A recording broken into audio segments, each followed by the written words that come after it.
Bonjour, j'espère que tu vas aussi bien que possible.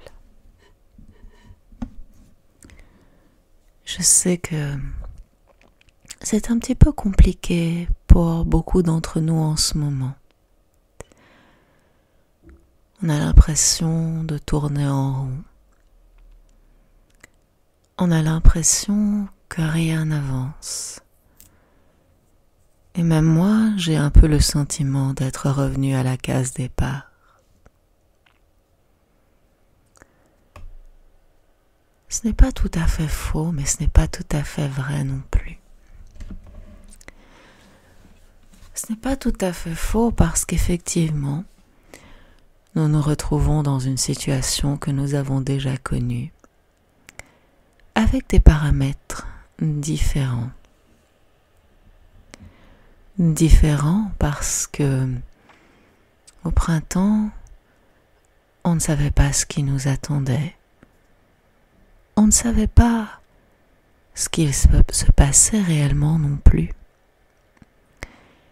Et si on n'en sait pas beaucoup plus aujourd'hui, on se rend compte que finalement, il y a des choses qui auraient pu être faites et d'autres qui n'auraient peut-être pas dû être faites pour éviter de nous retrouver à nouveau dans cette situation inconfortable. Le fait est que même si on se dit qu'on aurait dû faire les choses autrement,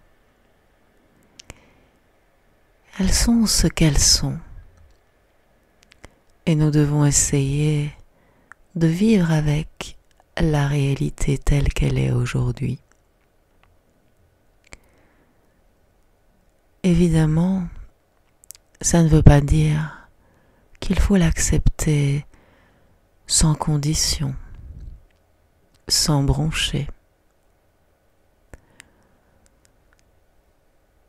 Je ne parle pas ici de te mettre en danger inutilement, simplement d'utiliser ton esprit critique et de voir comment tu peux tirer le meilleur parti de cette situation tout en restant dans une zone confortable, si je peux dire.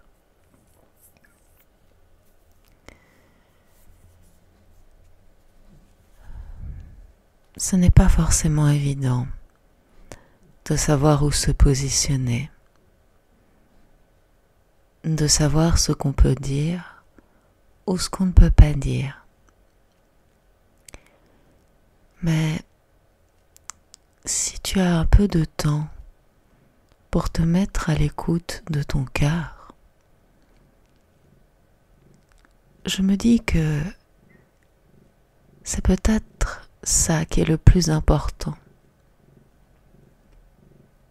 De ne pas chercher à convaincre, de ne pas chercher à imposer un avis quelconque sur une situation quelconque, mais plutôt toi, essaie de savoir ce que tu penses vraiment et de te faire ta propre opinion éclairée.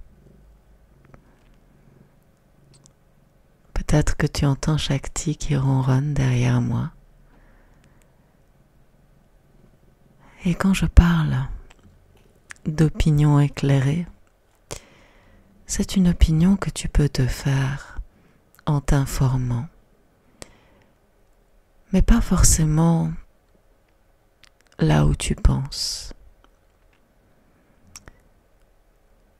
Il faut savoir que malheureusement, une grande partie de ce qu'on nous donne à lire ou ce qu'on nous montre à la télévision ne reflète qu'une partie de la réalité, celle qu'on veut bien nous montrer, celle à laquelle certaines personnes souhaitent que nous adhérions. Or, il y a autant de vérité que d'êtres humains sur cette planète. Et la pensée unique n'est pas souhaitable. Car la pensée unique mène vers les stéréotypes, la fermeture de l'esprit et aussi une forme de robotisation de l'être humain.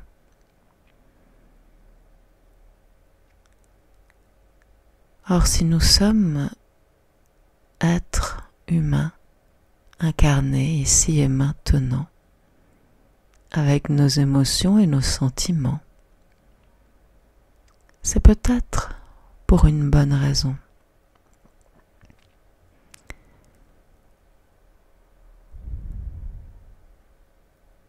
C'est pour cela que,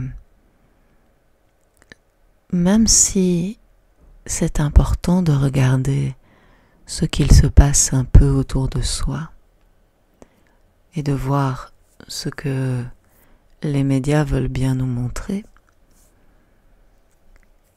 il est important aussi de faire un petit travail extérieur de recherche d'informations différentes. De ne pas hésiter non plus à aller chercher des sources différentes. De ne pas hésiter à essayer de lire des informations dans une autre langue, surtout si tu en maîtrises d'autres que le français. Car parfois, quand on regarde les informations d'un point de vue différent, dans un autre pays ou une autre région, on peut se faire rapidement un avis encore plus éclairé sur une situation quelle qu'elle soit.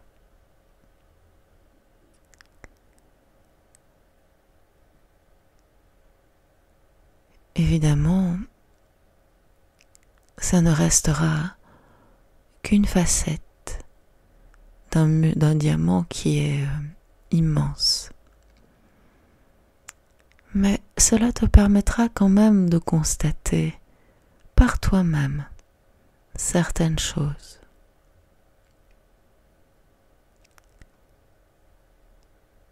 Évidemment, il faut aussi trouver des sources extérieures. Et ce n'est pas toujours facile de savoir où se tourner. Et j'ai envie de te dire qu'il n'y a pas de mauvaise source, ni de bonne source. Il n'y a que celle qui résonne avec toi, ou celle qui te secoue, qui te font te remettre en question. Eh oui, celles qui nous font nous remettre en question sont celles qui nous permettent d'évoluer. Et donc, même si certaines choses te paraissent inacceptables, impossibles ou inimaginables, peut-être que ce sont ces choses qui vont en réalité te faire grandir. Et que même une personne dont tu apprécies le discours, ici et maintenant, ne résonnera plus avec toi dans une semaine, un mois ou un an. Et c'est tout à fait normal parce que finalement, tout le monde évolue à son rythme, à sa manière. Et il arrive fréquemment que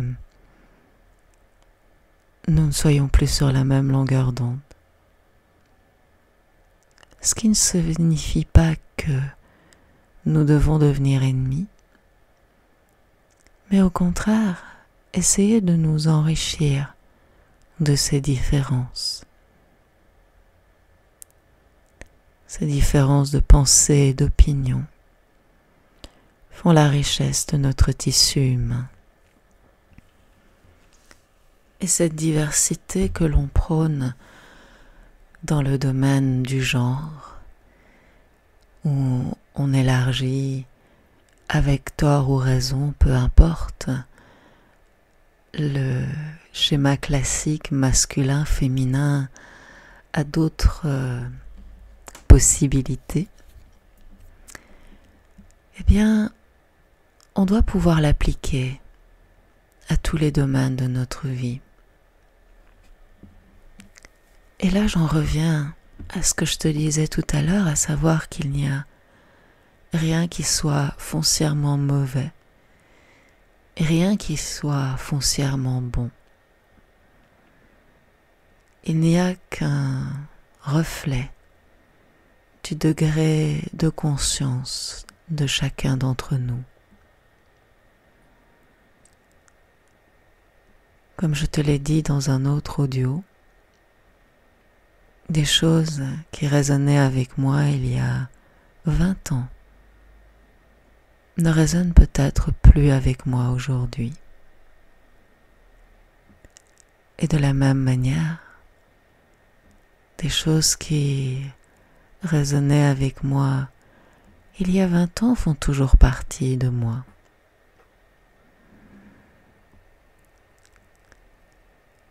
Si tu sens que tu changes, que tu évolues,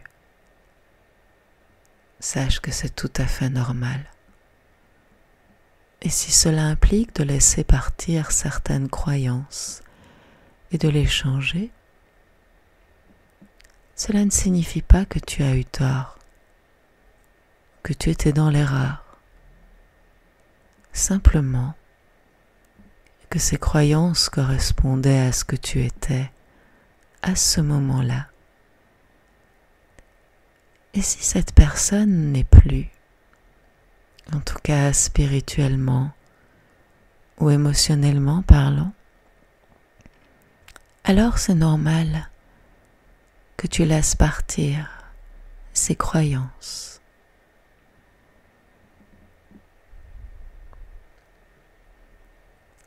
Et malheureusement ou heureusement, cela s'applique aussi aux personnes, aux situations.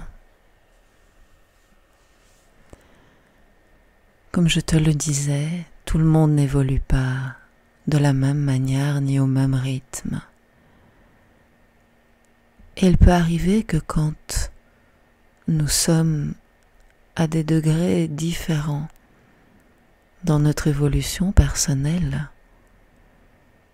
on ne se retrouve plus à notre place au milieu des gens qui nous entourent. Cela ne fait pas de ces gens des mauvaises personnes, et cela ne fait pas de toi non plus une mauvaise personne. Cela signifie simplement que pour l'instant, vous n'êtes pas sur la même longueur d'onde, mais que peut-être dans un mois, un an, vous le serez à nouveau. Et parfois, prendre de la distance peut être salutaire, quand c'est possible évidemment.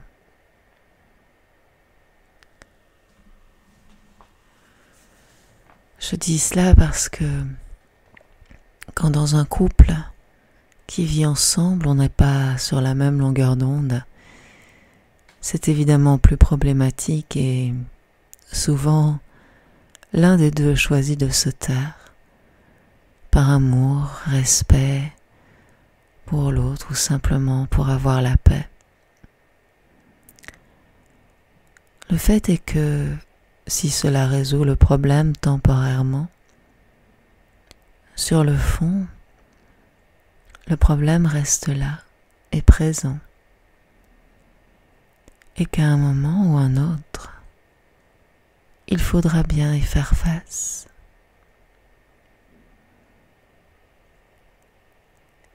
Ça ne veut pas dire non plus que tu dois confronter ton ou ta partenaire maintenant, mais qu'à un moment ou un autre, certaines choses devront être dites.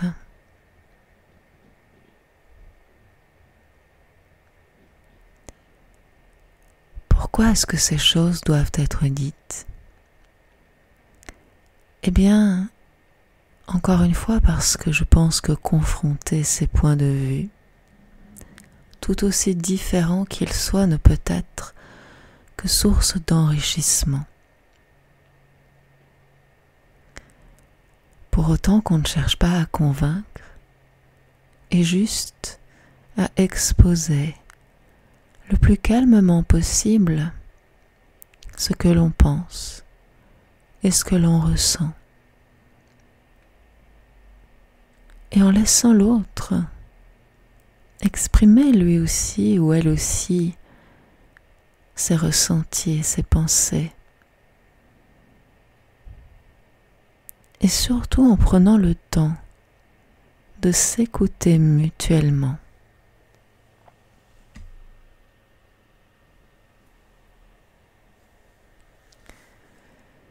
En ce moment, c'est peut-être quelque chose d'extrêmement compliqué car la tension est vive.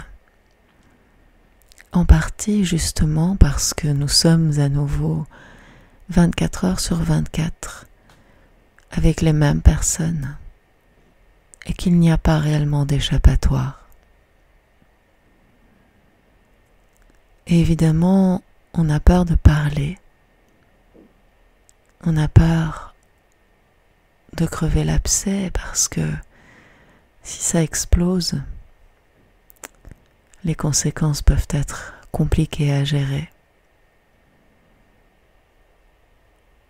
Et là, cela reste évidemment le choix de chacun et chacune d'oser parler ou non.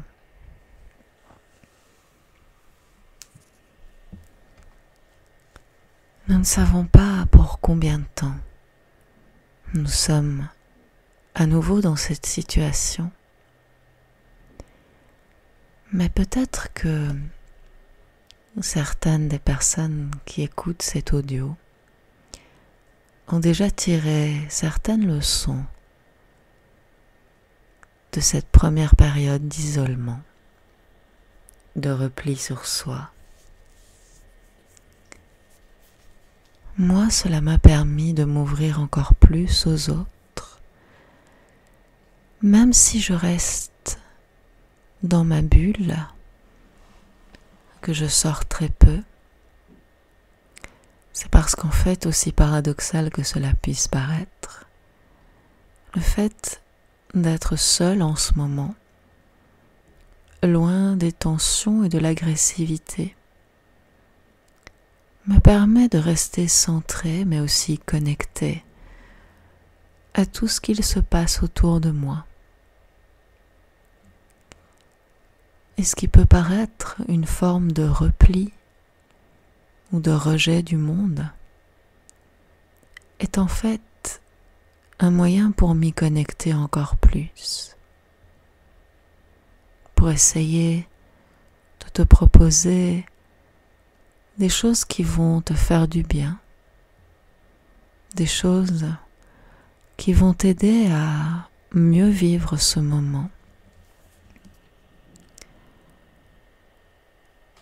Parfois, cela fonctionne très bien, mais parfois cela fonctionne un peu moins bien. Parce que même si j'essaye de rester dans l'ouverture, parfois il y a des parasites sur la ligne. J'espère que l'image te fait sourire. Encore une fois, cette période, même si elle n'est pas facile à vivre, est une période d'apprentissage importante.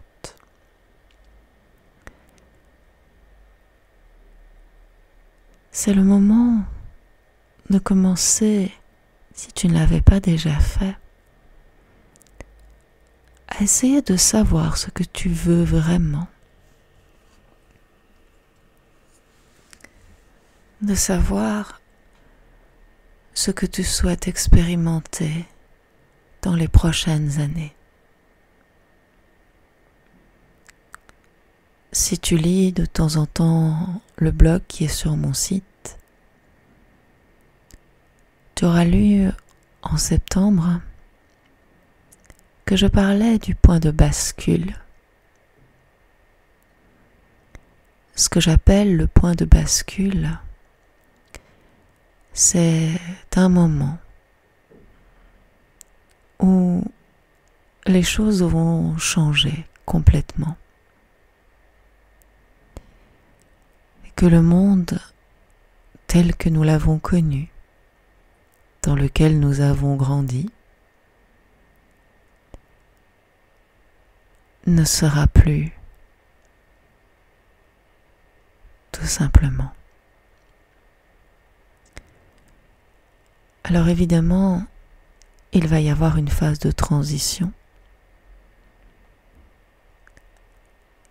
Et la transition, elle a commencé.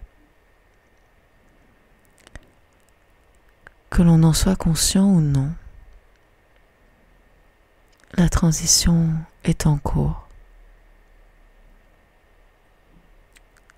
Et je pense que ce que j'appelle le point de bascule, c'est-à-dire le vrai début des changements, est tout proche.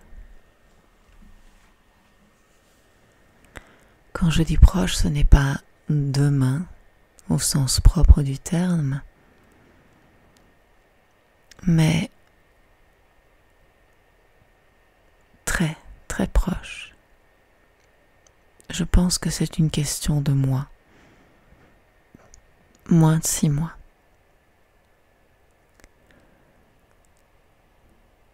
Le fait est que cette situation où tout est codifié, réglementé, où la seule liberté qu'il nous reste, c'est encore celle de penser.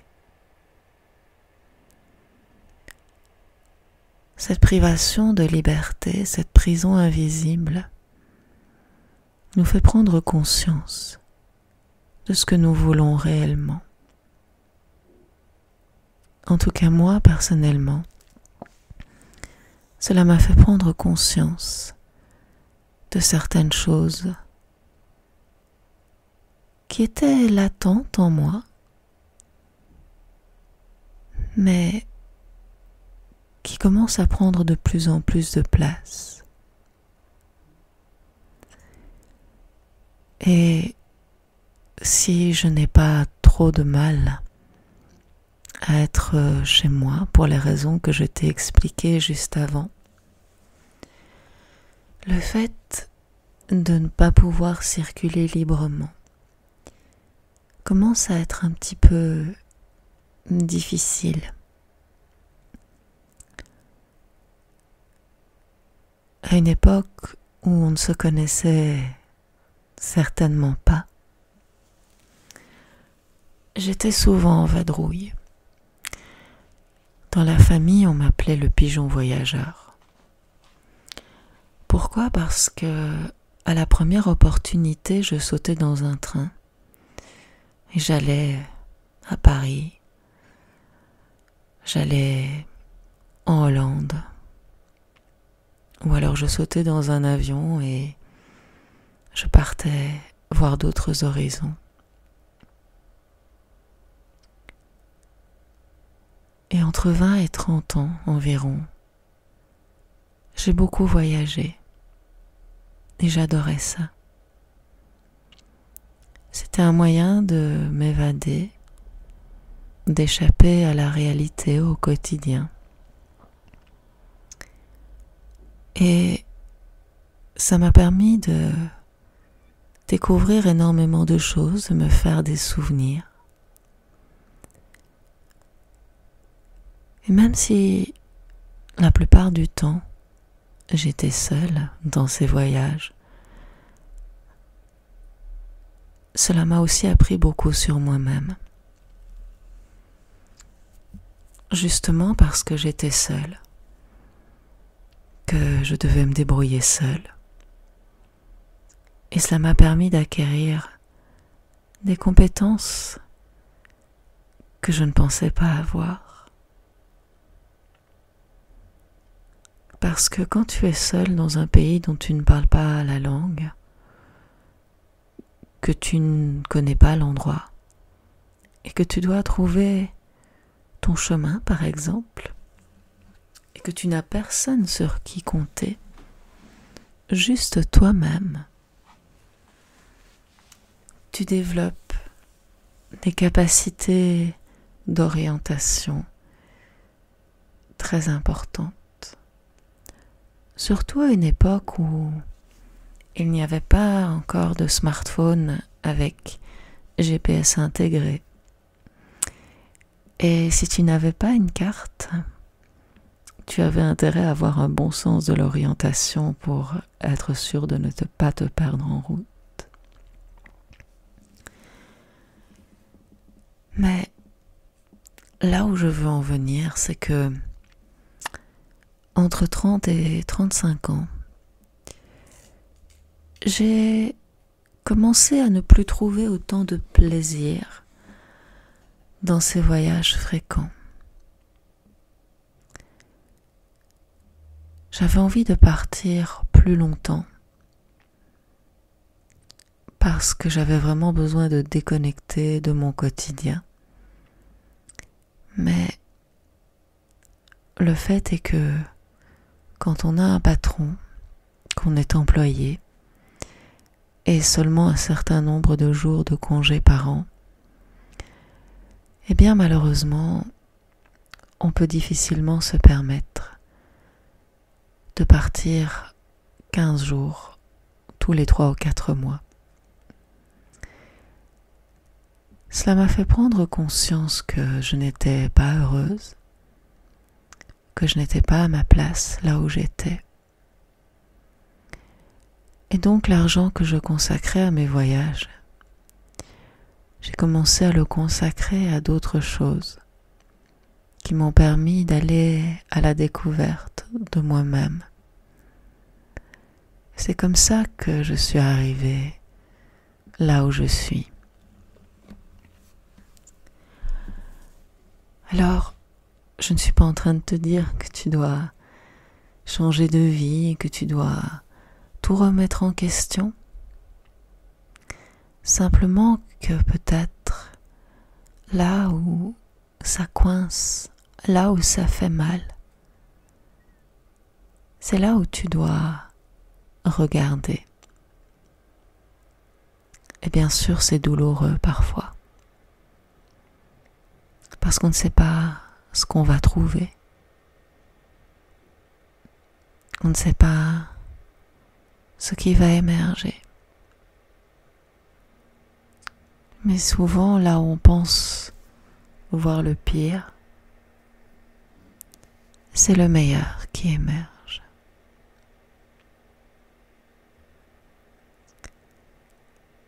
Et en ce moment, malgré l'agressivité qui est de plus en plus marquée autour de nous, malgré la colère qui commence à gronder en chacun d'entre nous,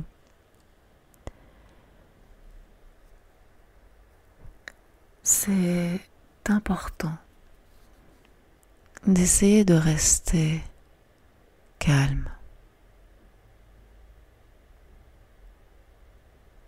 Oui, calme. Même si tu ne vois pas mon visage, tu sens dans ma voix une forme de sérénité. Cette sérénité, elle ne vient pas du fait que j'ai accepté une situation qui est pour moi inacceptable. mais quand à l'intérieur de moi je suis en paix, parce que je fais ce qui me semble juste pour aider les autres, que si je ne suis pas aussi présente par écrit ou sur les réseaux sociaux autres que sur YouTube, c'est parce que j'essaye de rayonner de toute la lumière qu'il peut y avoir à l'intérieur de moi, à travers des pratiques, à travers des audios de relaxation, des audios comme celui-ci. Sans prétention aucune, j'essaye simplement de faire ce qui est le plus juste pour garder l'équilibre autour de moi. Tout ce qui me paraît approprié, tout ce qui me paraît bon, je le fais. Et je le partage avec amour. Et c'est ça que je fais de la plupart de mes journées. Et comme cela m'apporte de la joie et du bonheur, eh bien, je ne vais même pas chercher plus loin. Parce que je n'ai pas besoin de savoir ce qu'il se passe à l'extérieur. Puisqu'à l'intérieur de moi, je suis en paix. Que je fais ma part. Peut-être que je pourrais faire encore plus. Mais je donne ce que je peux donner chaque jour.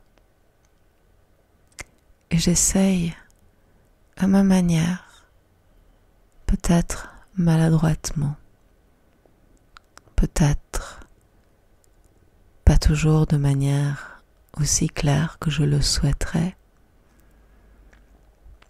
mais j'essaye vraiment d'aider toutes les personnes qui en ont besoin, non seulement à se sentir mieux, mais aussi à évoluer.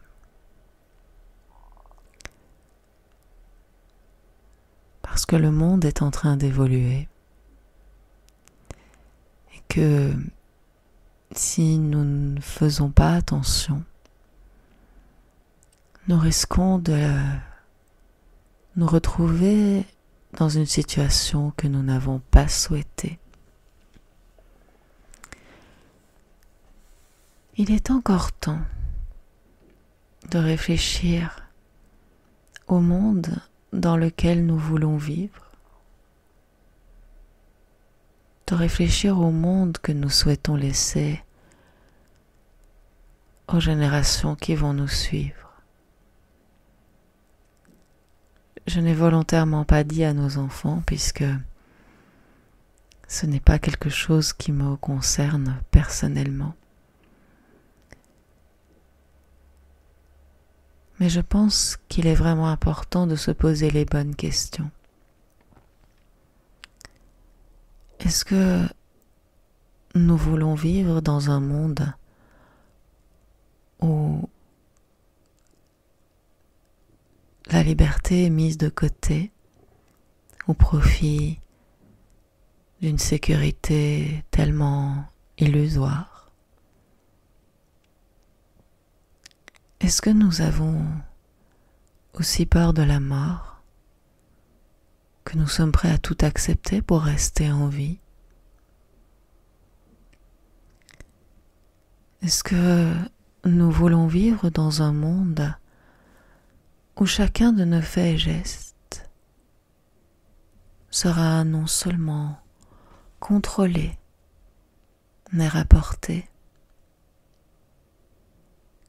où il n'y aura plus qu'une seule voie à suivre, où il n'y aura plus qu'une seule manière de penser, une seule manière de vivre? Est-ce que c'est cela que nous voulons? Est-ce que nous allons accepter de perdre notre créativité? Est-ce que nous allons accepter de perdre tout ce qui rend notre vie plus belle pour rester en vie? Parce que nous avons peur de mourir, de passer de l'autre côté.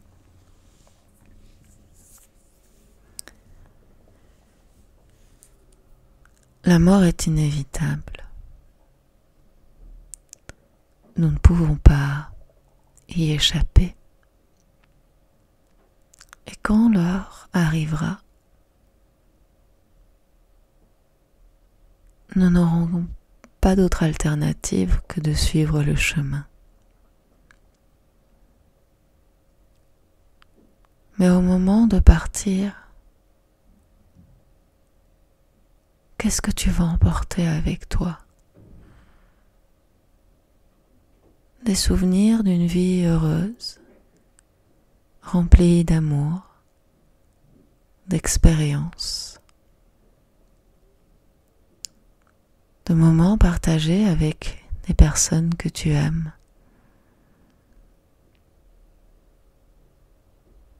Ou est-ce que tu vas emporter avec toi le sentiment d'avoir tout fait pour rester en vie envers et contre tout?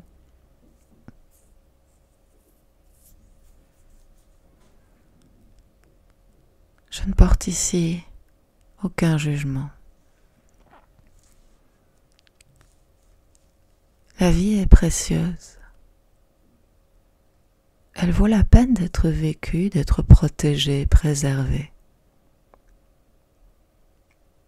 Mais est-ce qu'à force de trop vouloir protéger la vie, on ne tue pas simplement la vie elle-même?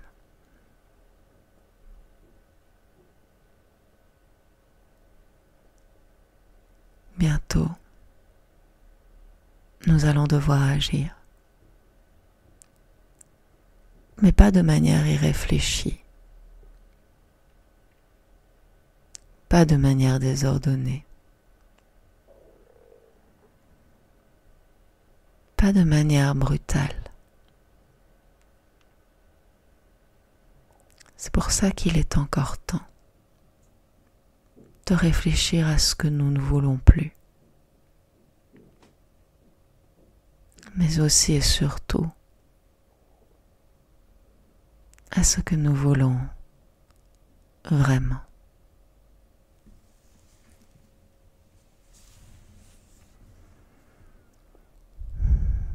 Voilà ce que j'avais à te dire aujourd'hui. Prends ce qui résonne avec toi. Si rien ne résonne, ce n'est pas grave. C'est que ce message n'était pas pour toi.